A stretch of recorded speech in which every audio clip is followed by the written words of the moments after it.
జీహెచ్ఎంసీలో ఎంత వేగంగా అయితే అభివృద్ధి జరుగుతుందో, జీహెచ్ఎంసీలో ఉన్నటువంటి మున్సిపాలిటీలో ఏ రకమైనటువంటి నిధుల వరద పారుతుందో, అదే రకమైనటువంటి అభివృద్ధి, అదే రకమైనటువంటి ప్రణాళిక తమకు కూడా ఉంటే బాగుండు అని ఎన్నో ఏళ్లుగా కలలు కంటున్నటువంటి ఓఆర్ఆర్ చుట్టుప్రక్కల ఉన్నటువంటి ప్రాంతాలు, జీహెచ్ఎంసీకి బోర్డర్స్లో ఉన్నటువంటి ప్రాంతాల ప్రజల యొక్క కళ, ఆశ నిజమయ్యేటువంటి రోజులు వచ్చేసాయి. ఎందుకంటే క్యాబినెట్లో ఆమోదించబడినటువంటి అంశం కౌన్సిల్లో కూడా ఆమోదం లభించడంతో ఇప్పుడు వేగంగా జేఎంసీ విలీనానికి అడుగులు పడ్డాయి. ఇది ఒక 5 నుంచి 6 నెలల్లో గ్రేటర్ హైదరాబాద్ మున్సిపల్ కార్పొరేషన్ 650 చదరపు కిలోమీటర్లుగా ఉన్నటువంటి ఇప్పటి వరకు 650 చదరపు కిలోమీటర్లుగా ఉన్నటువంటి విస్తీర్ణం కాస్త విస్తరిస్తూ మొత్తం 2000 పైచిలుకు చదరపు కిలోమీటర్లుగా జిహెచ్ఎంసీ ఉండబోతోంది. దీంతో దేశంలోనే అతిపెద్ద municipal corporation greater Hyderabad municipal corporation నిలవబోతోంది.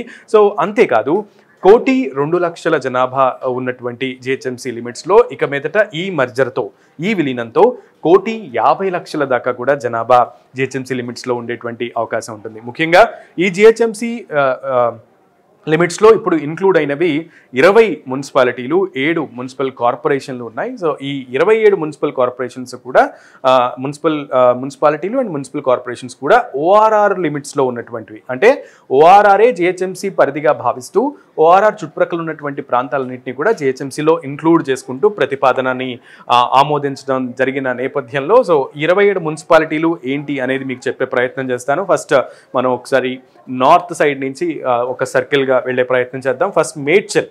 సో మేడ్చల్ అండ్ అలాగే గుండ్లపోచంపల్లి, కొంపల్లి మున్సిపాలిటీలు, సికింద్రాబాద్ నార్త్గా ఉన్నటువంటి ఈ ప్రాంతాలు, దుండిగల్ మున్సిపాలిటీ, ఈ 4 ప్రాంతాలు కూడా జిహెచ్ఎంసీ లిమిట్స్లోకి కొత్తగా ఇంక్లూడ్ కాబోతున్నాయి. అండ్ ఇంకొక సైడ్ చూస్తే మనం జవహర్ నగర్ మున్సిపాలిటీ, అలాగే దమ్మాయిగూడ మున్సిపాలిటీ, నాగారం మున్సిపాలిటీ కూడా వీటిలోకి ఇంక్లూడ్ అవుతున్నాయి. అండ్ వాటితో పాటు Boduppal municipal corporation, Pocharam municipality, Peerzadiguda ORR లిమిట్స్లో ఉన్నటువంటి గట్కేసర్ మున్సిపాలిటీ కూడా జిహెచ్ఎంసీలో కొత్తగా విలీనం కాబోతున్నటువంటి జిహెచ్ఎంసీలో ఉండబోతున్నాయి ఈ మున్సిపల్ కార్పొరేషన్స్ కూడా. అండ్ పెద్దాంబర్పేట్ మున్సిపల్ కార్పొరేషన్ అందరికీ మున్సిపాలిటీ మీకు తెలిసిందే. And Turkayamjal municipality, Meerpet municipal corporation కూడా జిహెచ్ఎంసీలోకి ఇంక్లూడ్ కాబోతోంది.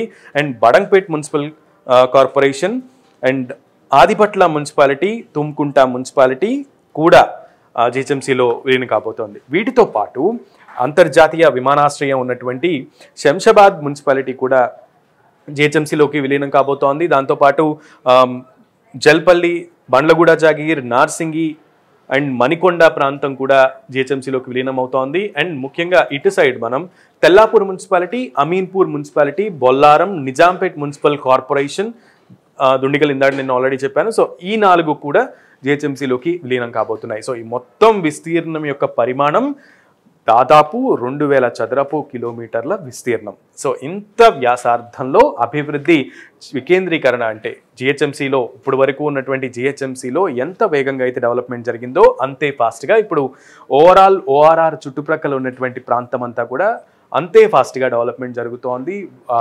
జరిగేటువంటి ఆస్కారం ఉంటుంది. ముఖ్యంగా కొన్ని అడ్డంకులు ఉన్నప్పటికీ, కొంత రాజకీయ ఒత్తిడి ఉన్నప్పటికీ కూడా ప్రభుత్వం అనుకుంటే మాత్రం చాలా వేగంగా అడుగులు వేస్తూ జిహెచ్ఎంసీ విలీనం అనేది చాలా త్వరితగతిన జరిగేటువంటి ఆస్కారం ఉంటుంది. ఇది అయిన తర్వాతే మున్సిపాలిటీ ఎలక్షన్స్కి వెళ్ళేటువంటి అంటే జిహెచ్ఎంసీ ఎలక్షన్స్కి వెళ్ళేటువంటి ఆస్కారం కూడా ఉంటుంది.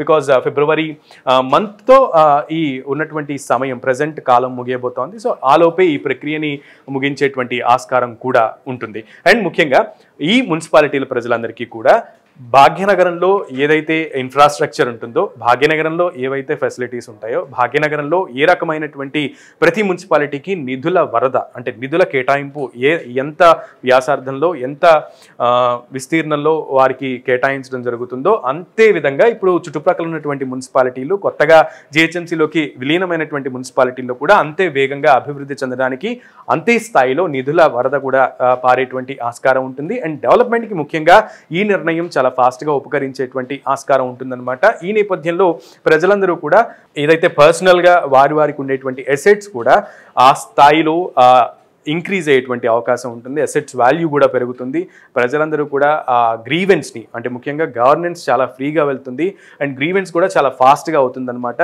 సో బికాజ్ రూరల్ ఏరియాస్లో లేదంటే మామూలు నార్మల్ మున్సిపాలిటీస్లో జరిగేటువంటి ప్రక్రియ ఏ విషయం అయినా సరే దాన్ని అడ్రస్ చేసే విధానం ఒక రకంగా ఉంటుంది అండ్ జిహెచ్ఎంసీలో ముఖ్యంగా గ్రేటర్ హైదరాబాద్లో అడ్రస్ చేసేటువంటి విధానం వేరే అంటే ఫాస్ట్గా ఉంటుంది బికాజ్ ఆఫ్ టెక్నికల్గా మనం చాలా అప్గ్రేడెడ్గా ఉంటాం కాబట్టి. ముఖ్యంగా రాష్ట్ర రాజధాని ప్రాంతమైన ఈ ప్రాంతంలో ఏ సమస్య అయినా సరే సత్వరమే పరిష్కరించేటువంటి దిశగానే ఏ ప్రభుత్వం ఉన్నా కూడా అడుగులు వేస్తూ ఉంటుంది. ఈ ప్రాంత అభివృద్ధి ద్వారానే రాష్ట్ర ఆర్థిక పురోగమం కూడా డిపెండ్ అయి ఉంటుంది కాబట్టి చాలా సత్వరమే ఆ సమస్యలన్నింటినీ కూడా పరిష్కరించే దిశగానే ముందుకు వెళ్తూ ఉంటాయి ప్రభుత్వాలు, మున్సిపాలిటీ. సో తద్వారా ఈ ప్రాంత ప్రజలందరూ కూడా ఎన్నాళ్ళో తమ కలలు కన్నటువంటి స్వప్నం సాకారమైన నేపథ్యంలో ప్రజలందరూ కూడా చాలా హర్షం వ్యక్తం చేస్తున్నారు. ముఖ్యంగా ఈ ప్రాంతంలో ఉన్నటువంటి నాయకులు తమ అభినందనలు తెలుపుతున్నారు. ఎందుకంటే జిహెచ్ఎంసీలో ఉన్నటువంటి కార్పొరేటర్లకి, జిహెచ్ఎంసీలో ఉన్నటువంటి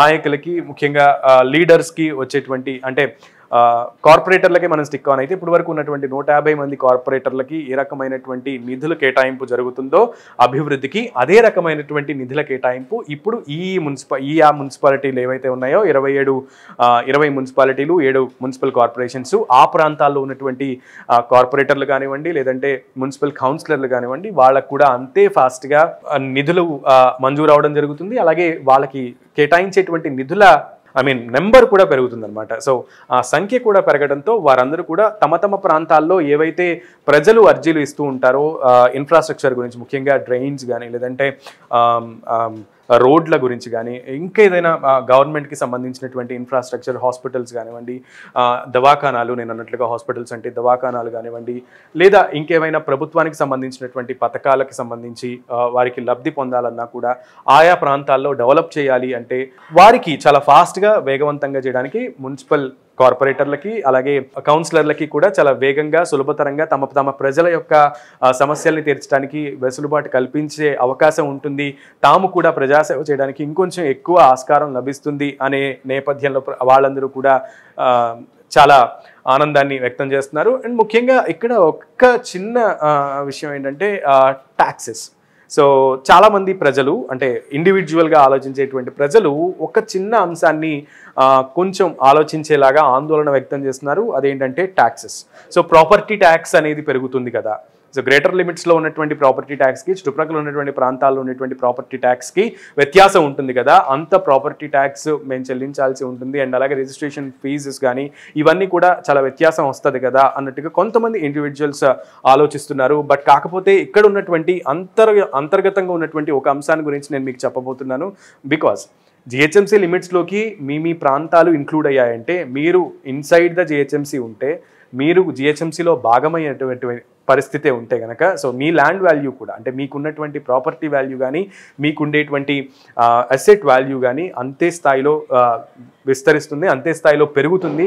సో ఆ రేంజ్కి తగ్గట్లుగానే ప్రాపర్టీ ట్యాక్స్ ఉంటుంది. సో ఇండివిజువల్గా కూడా మీ ఆదాయము పెరుగుతుంది అండ్ అలాగే మీకు ఉండేటువంటి ఆస్తి వాల్యూ కూడా పెరుగుతుంది. సో తద్వారా ప్రాపర్టీ ట్యాక్స్ ఒకటి మీకు కొంచెం భారం అయినప్పటికీ కూడా మీ అసెట్ వాల్యూ పెరుగుతుంది కాబట్టి ఆ విధంగా ముందుకి అంటే సంకోచం లేకుండా ముందుకు వెళ్ళొచ్చు, స్వాగతించవచ్చు ఈ విషయాన్ని. సో మొత్తానికి జిహెచ్ఎంసీ చాలా మహా జిహెచ్ఎంసీగా అంటే ఒక పెద్ద ఇప్పటికే బల్దియాని మనం చాలా పెద్ద మున్సిపల్ కార్పొరేషన్గా మనం చెప్తూ ఉంటాము. జిహెచ్ఎంసీ లిమిట్స్ని చూసి చాలామంది ఆలోచిస్తూ ఉంటారు. ఇంత పెద్ద మున్సిపాలిటీని, గ్రేటర్ హైదరాబాద్ మున్సిపల్ కార్పొరేషన్ని ఇంత సక్సెస్ఫుల్గా డెవలప్మెంట్ దిశగా అడుగులు వేయడానికి కారణమైనటువంటి ప్రతి ఒక్క అధికారులన్నీ కూడా మనం హర్షిస్తూ వారి యొక్క పనితీరుని మనం ప్రశంసిస్తూ ఉంటాం. ఇప్పుడు ఇంకా రెస్పాన్సిబిలిటీస్ పెరిగిపోయాయి. అటు పోలీసులకి కానివ్వండి, ముఖ్యంగా సిటీ కమిషనరేట్స్ పెరిగేటువంటి ఆస్కారం ఉంటుంది. అండ్ ఇంకొక ఆలోచన కూడా ఉంది, లైక్ మేయర్స్ని కూడా అంటే అనే 4 విధాలుగా జిహెచ్ఎంసీని 4 విధాలుగా విభజించేటువంటి ఆస్కారం ఉంటుందా, 4 మేయర్స్ వచ్చేటువంటి ఆస్కారం ఉంటుందా అనేటువంటి ఆలోచనలు కూడా ప్రభుత్వం చేస్తున్నట్టుగా తెలుస్తోంది. బట్ ఇవన్నీ ఫైనలైజ్ అవ్వాలి. బట్ కానీ కమిషనరేట్స్ కూడా ఇప్పటి వరకు ఉన్నటువంటి 3 కమిషనరేట్స్ ఇక మీదట ఏమన్నా పెరిగేటువంటి ఆస్కారం ఉంటుందా? లా అండ్ ఆర్డర్ ప్రాబ్లం, ఎందుకంటే ఇప్పటికే ఉన్నటువంటి విస్తీర్ణంలో లా అండ్ ఆర్డర్ ప్రాబ్లం సమస్యలు రాకుండా శాంతి భద్రతలను పరిరక్షించడానికి పోలీసులు తమ భుజాల మీద చాలా బాధ్యతగా వేసుకుని ముందుకు కదులుతున్నటువంటి పరిస్థితుల నేపథ్యంలో ఇప్పుడు ఇది కాస్త 600 ఉన్నట్టు కాస్త 2000 పైకి చిలుకు చదరపు కిలోమీటర్ల విస్తీర్ణంలోకి రాజధాని ప్రాంతం వెళ్ళిపోవడంతో ఈ ప్రాంతంలో శాంతి భద్రతలని పరిరక్షించడం అలాగే ముఖ్యంగా లా అండ్ ఆర్డర్ని మెయింటైన్ అయ్యేలాగా చేయడం పోలీసులకు నిజంగా పెద్ద టాస్కే. సో ఈ క్రమంలో ఆ పోలీస్ అధికారులు కానివ్వండి, ప్రభుత్వం కానీ ఏ దిశగా చర్యలు తీసుకుంటుంది, శాంతి భద్రతలని లా అండ్ ఆర్డర్ని సక్రమంగా ఉంచి రాజధాని ప్రాంతంలో ఎటువంటి అలజడులు జరగకుండా ఉండే విధంగా అండ్ రాజధాని ప్రాంతం మీద ఆ soft and safety measures, safest ప్రాంతంగా ఉండేటువంటి ఆ మెసేజ్ని మొత్తం దేశమంతా ఇవ్వడానికి ఎంత స్టెప్స్ తీసుకోబోతున్నారు, ఎంత సెక్యూర్ స్టెప్స్ తీసుకోబోతున్నారు అనేది వేచి చూడాలి.